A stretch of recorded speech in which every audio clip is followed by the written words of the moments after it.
இந்த பாடல் வந்து பதிவு பெற்று ஒரு 20 வருஷங்களுக்கு மேலே ஆச்சு. இப்போ நம்ம பட்டி தொட்டி எங்கேனாலும் விசேஷம்னா இந்த பாடல் தான் பாடிட்டு இருக்கு.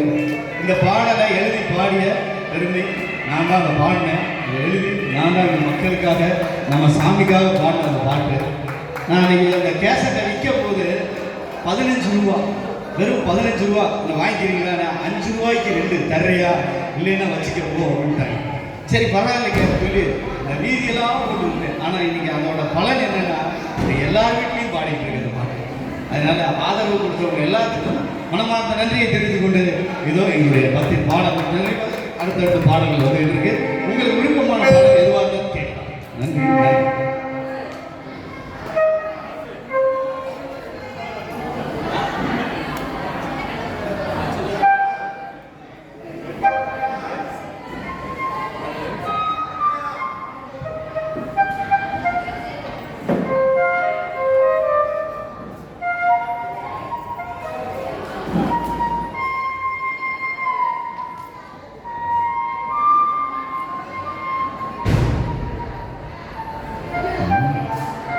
பாலமுரளி அவர்கள் பாடிய ஒரு அருமையான ஒரு பாடல் சின்ன கண்ணன் அழைக்கிறார். அருமையான ஒரு பாடலோடு பக்தி பாடலோடு அடுத்தடுத்த பாடல் அதிரடி பாடல்கள்லாம் இருக்கு.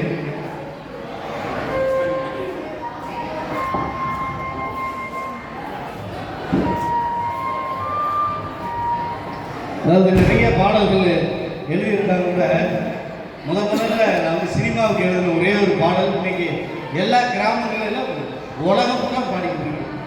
விருமன் திரைப்படத்தில் கஞ்சா பூ கண்ணால் அந்த பாட்டை கேட்டிருப்பீங்க.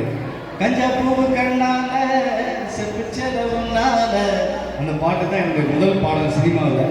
அதுக்கப்புறம் இப்போ ஒரு 10-12 படத்துக்கு பாடல் எழுதிட்டேன். தொடர்ந்து வந்துக்கிட்டு இருக்கு. எப்படி அந்த பாடலை ஆதரவு வந்து எல்லா தொட்டி தொட்டியெல்லாம் பரவ வச்சுருந்தோம் அதே மாதிரி இந்த பாடல்களை எல்லாத்தையும் பரவ வச்சுருங்க. இன்னும் ஒன்றும் இல்லை, கூகுளில் போய் கருமாத்தூர் மணிமாறன் அப்படின்னு அடித்தாலே அது வாட்டர் வந்து நிறைய அருமையாக ஒரு பாடல் சின்ன கண்ணன் கிடைக்கும்.